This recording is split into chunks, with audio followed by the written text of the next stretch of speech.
Bem-vindos ao canal Sejam Santos, onde vamos explorar a vida e as obras dos santos mais inspiradores da história da Igreja Católica. Nós vamos compartilhar suas histórias, seus ensinamentos e seus exemplos de virtudes, esperando que possam nos inspirar a viver de acordo com os ensinamentos de Cristo. Então, se você quer aprender mais sobre esses santos e descobrir como suas vidas podem ser caminhos que nos levam a Jesus Cristo para nós hoje, inscreva-se no nosso canal e deixe o seu like. Inscreva-se hoje mesmo, divulgue nosso canal a seus amigos e comunidades e nos ajude o nosso canal para que possamos alcançar mais pessoas na divulgação a conhecer mais a vida dos santos. Onde a santidade é uma jornada diária. Faça parte dessa comunidade de busca pela santidade.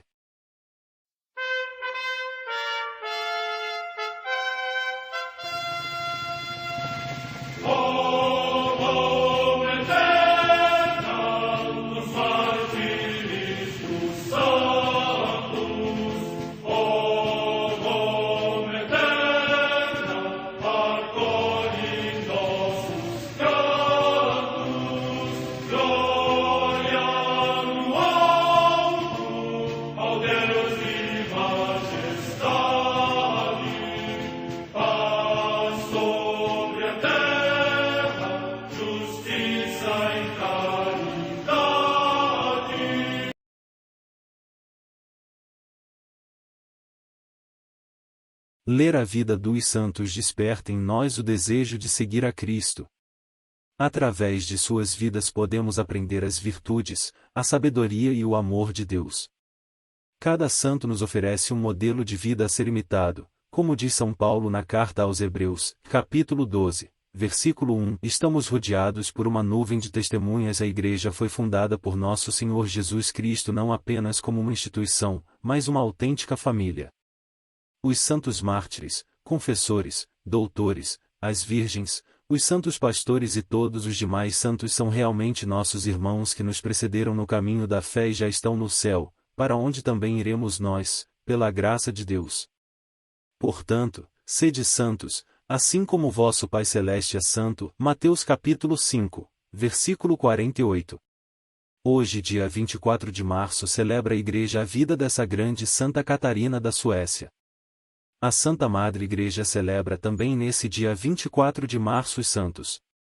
Em Cesareia da Palestina, os santos mártires Timolau, Dionísio, Páusides, Rômulo, Alexandre e outro Alexandre, que, durante a perseguição do imperador Diocleciano, conduzidos de mãos atadas ao prefeito Urbano, confessaram ser cristãos, e poucos dias depois, foram decapitados com os companheiros Agapio e outro Dionísio, merecendo assim as coroas da vida eterna.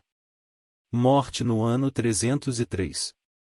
Na Mauritânia, no território atualmente da Argélia, Santo Secúndulo, que sofreu o martírio pela fé em Cristo. Data da morte incerta. Em Clogher, na Ibérnia, atual Irlanda, São Mec Cairtin, bispo, que é considerado discípulo de São Patrício. Morte no século V. Em Catânia, na Sicília, região da Itália, São Severo, bispo. Morte no ano 814. Em Fabriano, no Piceno, atualmente nas Marcas, região da Itália, o beato João del Bastone, presbítero e monge, companheiro de São Silvestre, abade. Morte no ano 1290.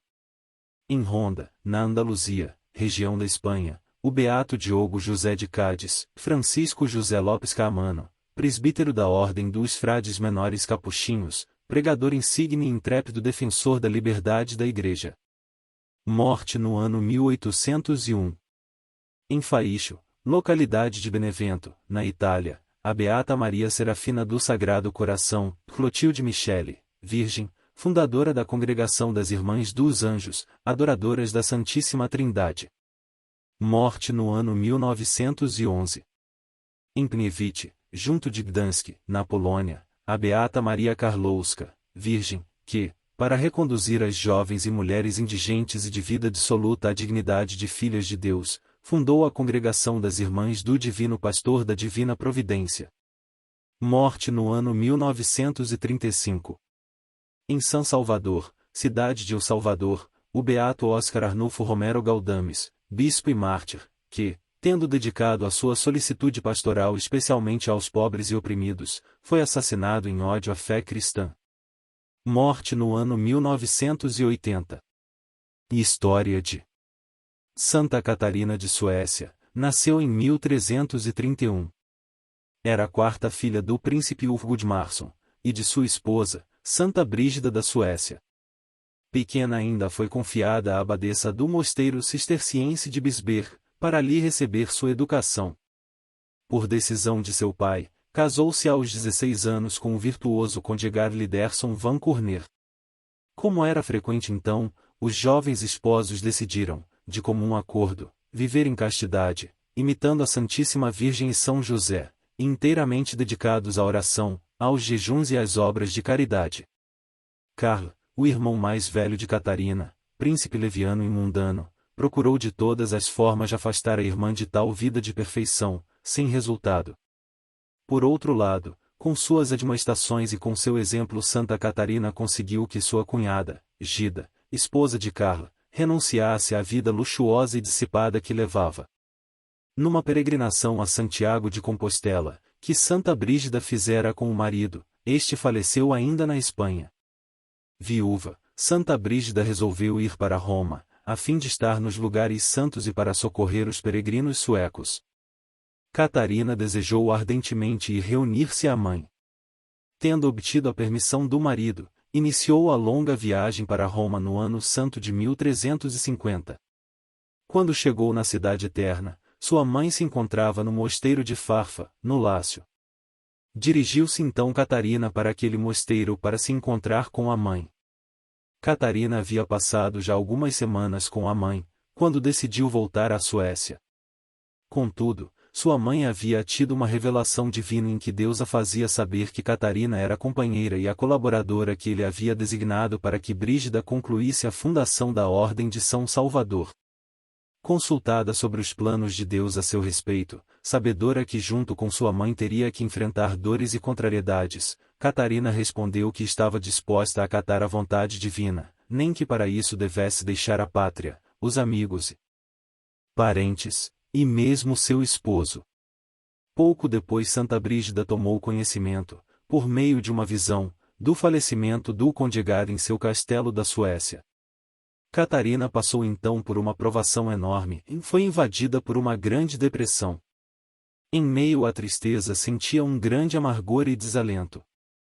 Enquanto sua mãe e seus acompanhantes visitavam as igrejas romanas para ganhar indulgências, ela permanecia em casa. A Virgem Maria veio em seu socorro e apareceu-lhe e prometeu-lhe sua proteção se ficasse junto de sua mãe.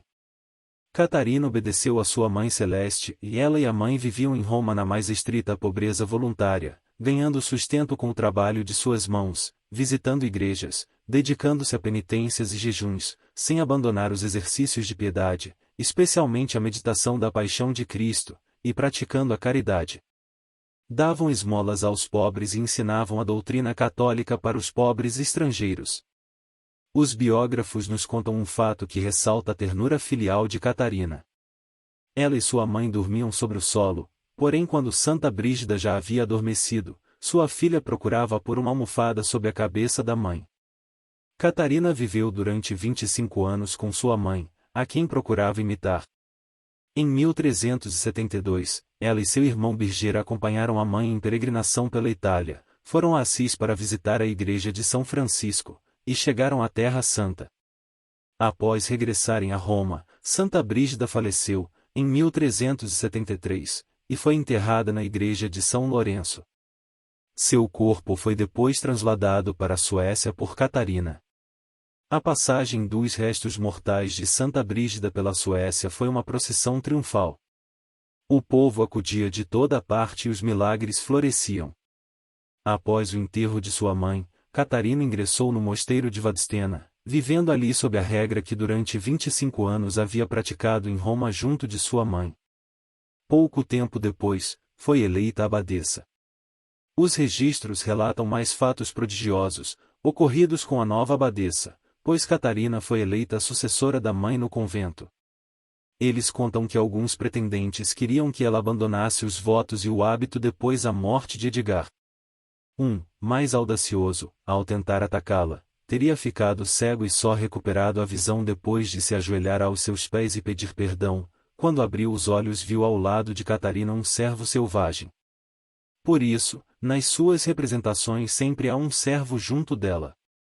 Catarina voltou a Roma para apressar a canonização de sua mãe, lá permanecendo 5 anos.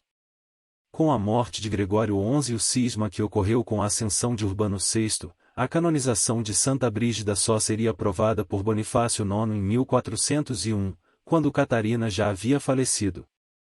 Em 1380, Catarina já estava de volta ao seu mosteiro de Vadstena, onde morreu em 24 de março de 1381, após longos meses de enfermidade, dando exemplos de humildade, mortificação e paciência. Mas, o fim de sua vida não foi o fim de sua influência. Logo após seu falecimento, luzes eram vistas sobre seu corpo, e por vários dias uma estrela pairou sobre a casa onde estavam seus restos mortais. Conta-se que em uma ocasião Catarina salvara Roma de uma inundação apenas tocando as águas do Tibre com seus pés. Ainda em Roma, a irmã de um de seus conhecidos caiu doente. Ela havia levado uma vida pecaminosa e, apesar de estar à morte, não queria se arrepender nem se confessar. Santa Catarina de joelhos pediu a Deus que comovesse aquele coração duro. Imediatamente desencadeou-se uma grande tormenta que abrandou o coração da moribunda. Ela fez uma confissão contrita e morreu convertida. Seus biógrafos relatam inúmeros outros milagres, certificados e fidedignos, apresentados em seu processo de canonização. Em 1484, o Papa Inocêncio VIII permitia festejar Santa Catarina como a segunda fundadora dos mosteiros brigidinos. Santa Brígida fora a autora da regra da ordem e foi sua filha quem a pôs em prática em Vadstena, organizando o primeiro mosteiro e trabalhando para obter a aprovação canônica da ordem. Santa Catarina deixou assegurada a fundação da Ordem de São Salvador, de monges e monjas, sob a jurisdição da abadesa de Vadstena. Oremos. Senhor, de muitas bênçãos e virtudes cumulaste Santa Catarina.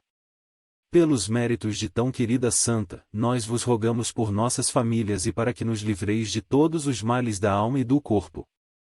Que possamos ser, a exemplo de Brígida e Catarina, modelos de santidade e fidelidade à vossa doutrina perante os nossos. Dai-nos a graça de, com alegria e paz, semearmos o vosso reino entre aqueles que nos recomendastes. Amém.